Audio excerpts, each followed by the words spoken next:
Hello po, kamusta po kayo? Sana po nasa maayos po kayong kalagayan mga kababayan. At samahan niyo po inyong lingkod at tayo po yung magkomentuhan dito po sa Tambayang Makabayan. Mag-umpisa na po tayo. Komentuhan po natin ito pong si Ted Filon.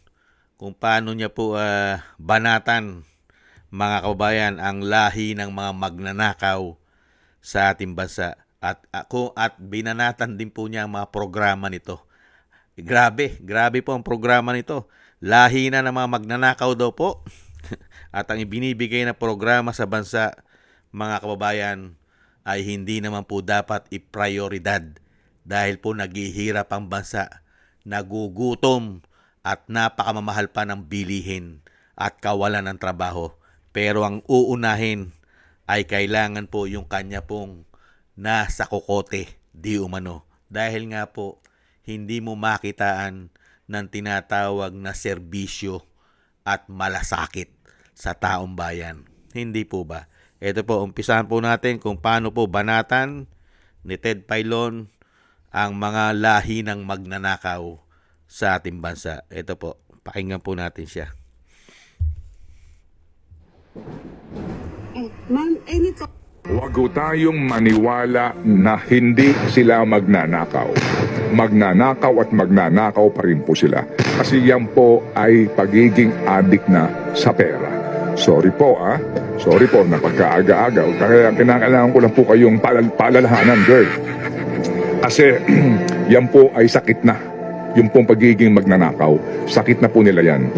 Huwag ho tayong maniwala na hindi sila magnanakaw. Magnanakaw at magnanakaw pa rin po sila. Kasi yan po ay pagiging adik na sa pera. Sorry po Sorry po, napagkaaga-aga. Kaya kinakailangan ko lang po kayong palalahanan, girl. Kasi yan po ay sakit na. Yung pong pagiging magnanakaw. Sakit na po nila yan. Huwag ho tayong... Yan po mga kababayan. Siyempre, lumalabas po talaga na sakit na pala nila, di umano. Dahil magmula sa ama, sa asawa ng ama, sa nanay, at ganun din po sa anak, at sa apo, at sa lahi pa yata lumalabas ang sakit na pagnanakaw di umano. At ito pa po, binanatan din po ni Ted Filon ang ang kanya pong racket. Yung racket yung racket yata, diyan yata isasakay ang maleta, di umano. At mag-uubos ka ng pera at yan ang magiging prioridad mo. Samantalang ang bansa ay baon na baon sa kahirapan at lugmok, sa utang, walang programang malalaki, uunahin mo pa ang racket mo. Ito po ang banat ni Ted Filon. Look at this. Sa linya ngayon si Dr. Mark Cesar Talampas, ang Deputy Director General po for Space, Science and Technology ng Philippine Space Agency. May ganun pala tayo, ha? Good morning po, Doctor. Rocket ito, gaano ito kalaki? And then, paano ang operasyon nito kapag ba ito'y lumipad? Doon ba sa kalawakan, ilang segundo, minuto na mag-stay siya ron? Ito ba ay magkukusa na lang babaksak? Paano? Okay po. So ito pong rocket na itetest natin for next year. Ang height niya siguro mga roughly around 10 feet. Maliit lang po kumpara dun sa mga rocket na nakikita natin na orbital class. Tapos, yun nga, tulad po ng napaliwanag natin kanina, hindi siya aabot sa kalawakan sa ngayon. At pagdating niya rin sa kumbaga para sa rurok nung ano niya yung height na maximum na mararating niya, babagsak na lamang po uli siya pabalik sa lupa. Okay. So mga ilang minuto lang po siguro 'yon, baka nga less than 1 minute lamang po.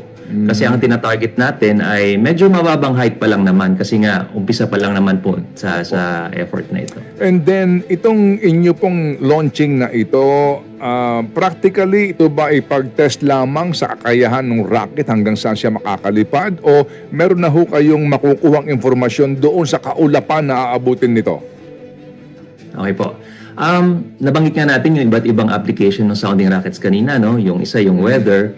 Pero dito po sa particular na test launch natin, magsasakay po tayo ng sarili nating payload At yung payload naman na yun ay, ang payload po essentially para may ginawa tayong device na isasakay natin sa rocket na yun. Ang susukatin naman niya ay mga radio signals.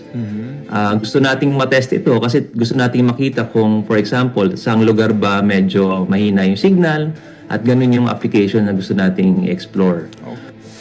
Sa linya ngayon si Dr. Mark Cesar Talampas, ang Deputy Director Yan po mga kabayan, ang una palang test ay para daw po malalaman ang mga radio signal kung saan mahina ng rocket, mga kababayan. Ito pong rocket na sinasabi. Yan po ang isa sa kanyang zona at prioridad. At syempre po, mga kababayan, ito naman po ang kanyang programa pagdating naman po sa mahihirap. Ang mahihirap po at ang mga maghihirap pa. Ito po mga kababayan. Unbelievable. 4 na taon. Lawakin din natin ang ating suporta para sa 2.5 milyong mahihirap at yung malapit ng maging mahirap. Stop it. Get some help. Grabe mga kabayan, ano? Nakita nyo po, palalawakin pa po ang sinasabing mga mahihirap at ang mga maghihirap pa. Lawakin din natin ang ating suporta para sa 2.5 milyong mahihirap at yung malapit ng maging mahirap. Yung malapit ng maging mahirap. Hindi po ba dapat ang palawakin mo yung solusyon para sa pangkalahatan? Kasi po ang bukang bibig po nila, yung suporta po, puro ayuda.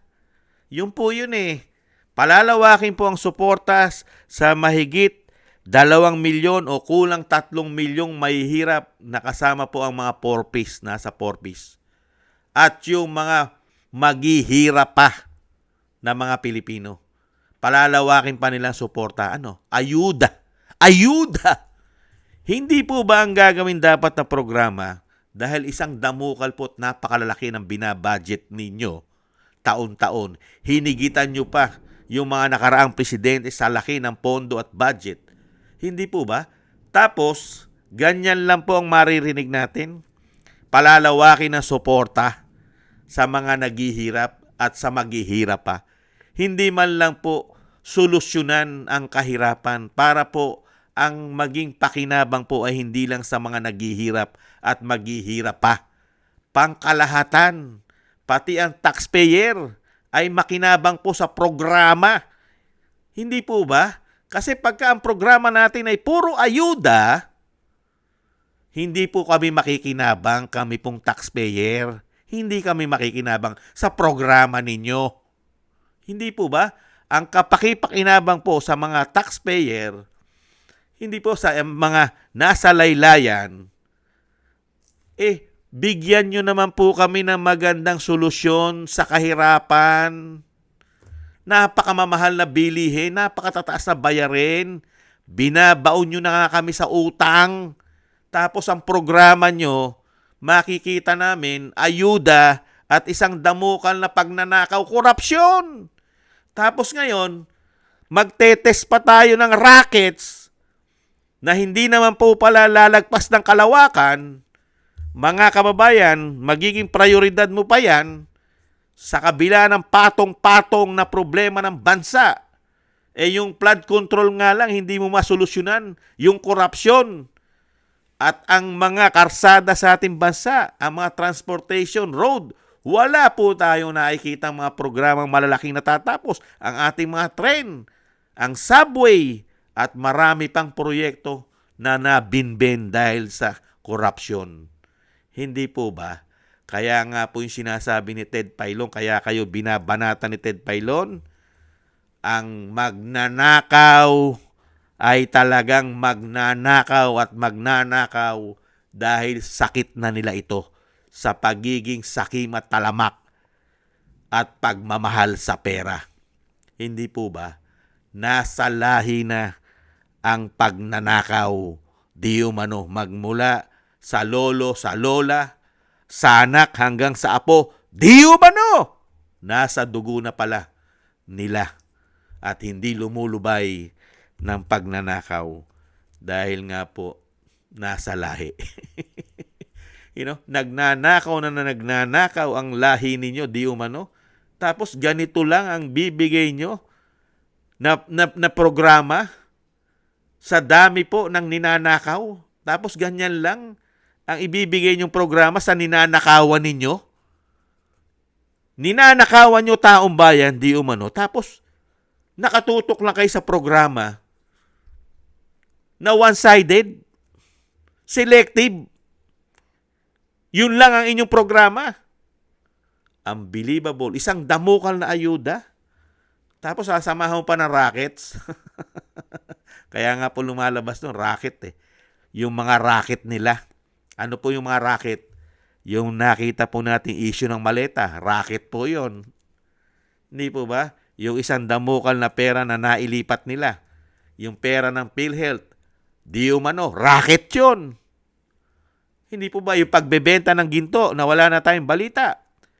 Ilang tonelada yon, di ba sa 25 tons? Racket din yata yon. Yung ginawa po nila na sinasabing makapagbibigay sa atin ng kita at pera, yung ginawa po nilang investment fund na Maharlika Investment Fund. Kamusta na po? Mukhang lugi na yata yung racket nila doon. Ang kumita yata sila ang nagka-racket, di umano. Pero ang taong bayan, lugi dahil sa racket nila, di umano. Hindi po ba? At napakarami pa po na issue ng racket na korupsyon nila, di umano. Hindi po ba? Yan po mga kababayan, ang ginawa lang pong trabaho sa atin na sinasabi ni Ted Filon na nasa lahi na nila dahil lahing magnanakaw daw po sila, di umano. Maraming salamat po at ingat-ingat ka rin Ted Filon. Baka isang araw ay may kaso ka na dahil grabe ka sa mga lahi na magnanakaw. Pati ang racket nila. Pati racket nila. Hinahanapan mo ng issue ang racket nila. Hindi po ba? Maraming salamat po mga kababayan. Ingat-ingat po kayo. Thank you po sa inyo sa nakagusto po natin Tambayang Makabayan sa YouTube at TikTok. At ganun din po sa inyo mga nagko-comment, like, share, and subscribe at patuloy po nagsusubscribe. Shoutout po sa inyong lahat. At shoutout din po sa inyo pong lahat na nagbibigay po ng tulong at biyaya. Maraming salamat po. Shoutout po sa inyong lahat. God bless po sa inyong lahat. Tiis-tiis lang po tayo mga kababayan. At wag na wag po tayong sasama at gagawa ng racket. Dahil po, delikado po yan. Baka po tayo'y mabagahan siya. Lalong-lalo po kung ang racket po ay masama. Yung sinasabi pong pagnanakaw. Huwag po tayong papasok dyan. Ingat-ingat po kayo at tiis-tiis lang po tayo mga kabayan. Bye-bye.